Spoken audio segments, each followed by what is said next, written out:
Hi, everyone. Ernie Anastas here. I want to take a moment to talk to you about something truly special. Shriners Children's. For more than 100 years, they have helped over 1.5 million kids with complex medical issues receive the most amazing care anywhere. Now here's Keshi's journey with Shriners Children's. Shriners Hospitals for Children gave me back my mobility in every way. I got here in a wheelchair, and 2 years into my treatment, I was ready to go back to school and finish high school. For the first time, Kechi was able to look up. And we take these things for granted, but he gave her hope.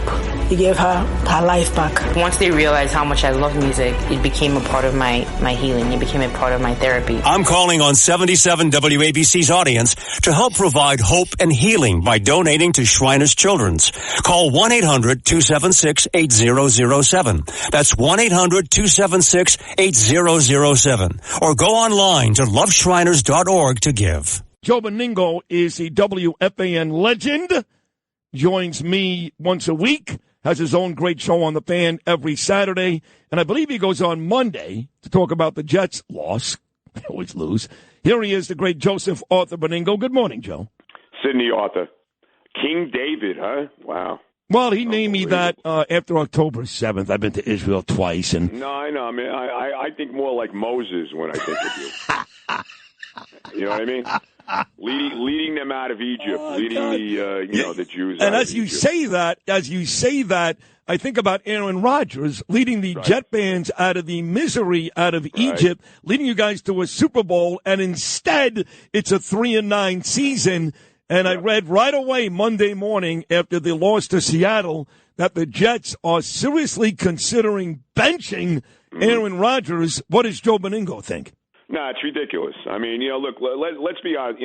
The Jets aren't seriously considering him, benching him. Who wants him benched is the media. Let's tell it like it is. The media does not like this guy. They've been out after. That's what they want. That's the story they want now. That they can say, "Oh, look, the Jets benched him." I don't want him benched. Look, I don't think he's going to be the quarterback next year going forward. But he's got 5 games left. With 3-9, I want to see him finish the season, Sid. I really do. And what gets me aggravated, okay, and look, he hasn't been, what we would hope he would be. He hasn't been the guy that he was in Green Bay a number of years ago. But, this is still the best quarterback play we've had since Ryan Fitzpatrick 9 years ago. So they put all the blame on him. How about the 8 penalties the defense had in the second half? How about the fact that we really don't have a head coach? I mean, this guy you talk about a guy that's clear, has no idea. In the game Sunday, he doesn't realize that Seattle has no punter, and that's why they're going for it on their own 30-yard line on a 4th and 6. And the punt returner is back there, and they wind up with 12 men on the field. I mean, this is typical of the Jets. Or the 4th down stop they had when this idiot Solomon Thomas gets a horse collar tackle to give them the first down when they're getting off the field on 4th and 1. I mean, it's unbelievable, and it's everything. It's not just Aaron Rodgers. Yeah, Rodgers had, he threw that pass. He should have hit Garrett Wilson for that touchdown, and he throws that terrible interception. Of course, it's got to be Leonard Williams. Of course it does. Yeah, but that wasn't. I mean, come on. The guy tipped the ball up in the air. That wasn't like a horrible throw right to an opposing defender. It wasn't horrible, but he didn't see Williams there. But the bottom line is this: it's all dumped on him, and it's so much more than that. You look at the year they've had, bro. The kicker killed them. One area where I thought the Jets had money in the bank was their kicking game with Morstead and Zerline. And Zerline killed them this year. He cost them at least 3 games, definitely 2, maybe 3. The defense cost them the game against the Colts. Twice they had the lead at the end. They should have went for that first down instead of kicking a field goal, but whatever. That's the coach who's not really a coach. The defense cost them that game. The defense cost them the second Patriot game, including the kicker, who missed an extra point and a 40-yard field goal in that game. In 12 games, there have only been 2 games they really got blown out. The opener against the Niners and that game a couple of weeks ago in Arizona. Every other game they've been in, basically right to the end, and it was basically a one-score game. So I want to see Rodgers finish his career here. I don't think he's the quarterback next year going forward. I doubt that's going to happen. But I wouldn't be adverse to it if he came back either. Of course, depending on who we have as the head coach next year, and that's one area where Woody Johnson cannot mess up. I mean, Woody. Now look. Don did not bring him back. This guy Warren Stevens is going to be the new ambassador to the UK. And you know what Don should have done? He should call Woody and said, look, the reason I didn't put you back in that position is because you got to straighten your freaking football team out. Don should be on the phone right now to Woody saying, Woody, get your damn football team straightened out, okay? Well, what do you think would you like to see? I agree with everything you've said, and I say the same thing every week. I fight with Curtis all the time about Aaron Rodgers. Everybody loves to pick on Aaron Rodgers. But Boomer Esiason and your colleague over there came out a couple of weeks ago, him and Gio, and they said that the Jets are serious about John Gruden. Your thoughts? Mm-hmm. I would be okay with Gruden, but the two guys, I'd be okay with him. The two guys I really want, I either want Rex back, and I'm very serious. Do you think the Jets would do that? Maybe. I don't think it's look, especially that Tannenbaum now is leading this consulting group. You know, maybe. I think he'll get an interview for sure. And the other guy that I really like is Brian Flores, the former Miami Dolphins. He's a psycho. He's a psycho. But I want a psycho. No. He's a psycho. No. You can't hire a guy that when he gets fired because his team stinks starts screaming racism. You can't hire that guy. You know what? I want a guy that's a tough guy. I want a guy that's going to stick his foot up the rear end of his team because that's what they need, bro. Look, I'm okay with Gruden. I'd be okay with Gruden and Vrabel. I'd be okay with them. But I really like Rex number one and Flores number two. Okay. One thing they cannot do. You cannot give me another first-time coordinator. I don't want that. Oh, listen, guy. I agree with you, and that's why I'm not a Jet fan. I'm a Giant fan. Right. And we've been through Pat Shurmur, Joe Judge. Right. I know Daboll had a good year 2 years ago. Daboll stinks. Right. Joe Shane stinks. Mara has a lot of balls, but it doesn't matter because Giant fans or the opposing, they show up 75,000 large in that stupid stadium every Sunday. But the truth is, John Mara, like the Jets, he should fire everybody. Everybody. Yeah. So you want to? So look, I don't think the Giants will win another game. You just want. Look, I think the Giants. Look, the players don't tank. The players go out and play hard. They just stink. But they're terrible. Dexter Lawrence is done for the year now. Their best player. Playing Tommy DeVito tells me they're not trying to win games. And all due respect to Tommy DeVito. Right. You know what I mean? He didn't even play last week. He was hurt. They had to play the other guy. No, they played Drew Lock. And, I mean, he was a little better, but, he also had a couple big turnovers. He had that Daniel Jones-esque 6'6", a screen pass that gets picked off for a touchdown. How many times have we seen Daniel Jones do that? Too many times. That's why he's backing up Sam Darnold right now in Minnesota. Right. But they want the number one. I think the Giants clearly want the number one pick in the draft. I think they want to draft Deion's son. I really do. So you think Deion Sanders, the Colorado quarterback, will be the quarterback for the Giants? I think Shadir Sanders or Cam Ward, the quarterback of Miami. I think those are the two top quarterbacks coming out of college, and I think the Giants, certainly want one of those guys, no doubt. And one thing about you and Eddie Scazzeri, too, we worked together all those years, Joe. We've been being really good friends for just about 25 years now, is like me, even though this is a college basketball town and we lost Louis Carnesecca a couple of days ago, which was terrible. You're a big college football fan like I am. I mean, I am immersed on Saturdays. I'm almost at the point now where I enjoy college football because my team stinks every year as much as the NFL. And this 12-team playoff, this could be very exciting. Oh my God, it's off the charts, and how great was last weekend? I mean, Michigan stuns Ohio State. It was a disaster what happened after the game, but whatever. Michigan stuns Ohio State.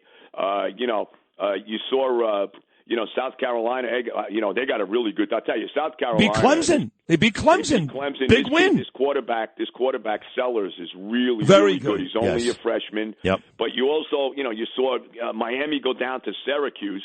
I am very, very excited about the playoff. I think it's going to be great. I think the fact that they're going to actually play first-round games on the campuses is going to be great. Yes. I was a little against it. I thought maybe 12 was too many. No. But I love every second of it. And the other thing I like, Sid, is that, for the first time, you win your conference championship this weekend, you're in. That's it. You're in. No matter who if UNLV beats Boise, they're in. Right. If Clemson beats SMU, they're in. They should be. I really like that aspect of it. So do I. Well. You got Oregon taking on Penn State. You got Georgia taking on they're Texas. They're both going to make it. Oregon, they will Penn both make State, it, yes. And Georgia, Texas, no matter what, they're all getting it. But I want to see. I know Army got spanked by Notre Dame a couple of weeks ago, but I want to see Army beat Tulane and make it.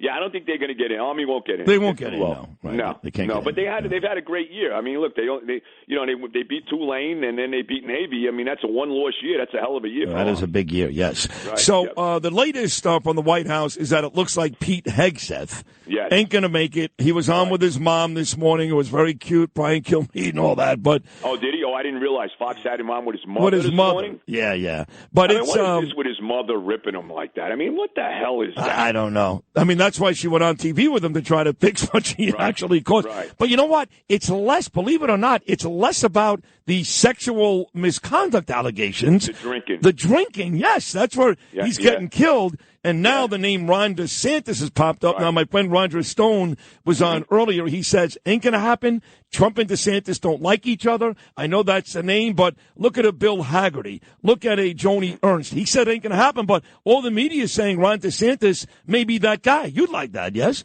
Oh, yeah, of course. And Ron DeSantis, I mean, look, it's time for them to bury the hatchet, okay? I know they were together yesterday at this thing for these three policemen who were killed down in Florida. You know, it's time for him and Ronnie to get it straightened out. I'm all for DeSantis getting the Secretary of Defense. I'm all for it, and DeSantis should take it. There should be no issue with this. I mean, let's go.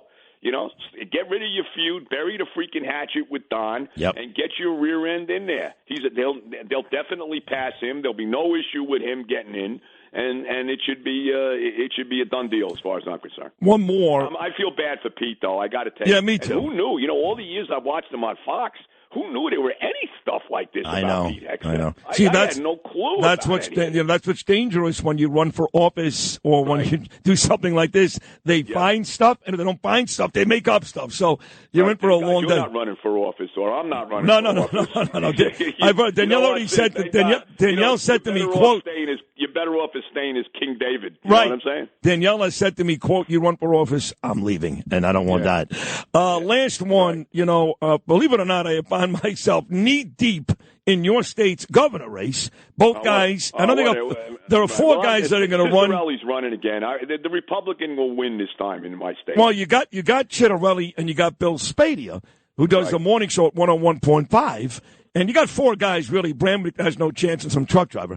But it comes down to those two guys, Citarelli and Spadia, and both of their camps contacted me yesterday. It could all happen right here, Joe. How? Well, I think, look, we saw what happened in the election. I mean, I feel a lot better about my state than I did. I mean, it was only a 5-point difference. You know, I mentioned this to you when I was on with you, bro. The amount of Donald Trump signs in Bergen County was staggering to me. I never saw that before. The last two times he ran, you never saw that. There were Trump signs all over the place in Bergen County. So I feel good that my state is starting to come around. Although, how about this crap in Edison where this guy brings into the council meeting, he brings an American flag into the council meeting, and they're basically arresting the guy. What the hell is that? That's Phil Murphy's state, but you're right, it is turning, and I do expect one of those guys to win and Jersey to have a Republican governor. As always, Joe Benigno, great job. Enjoy the football. We'll do it again next week. City Arthur, God bless, and tremendous song, by the way, Come and Get Your Love by Redbone, one of the great one-hit wonders of all time.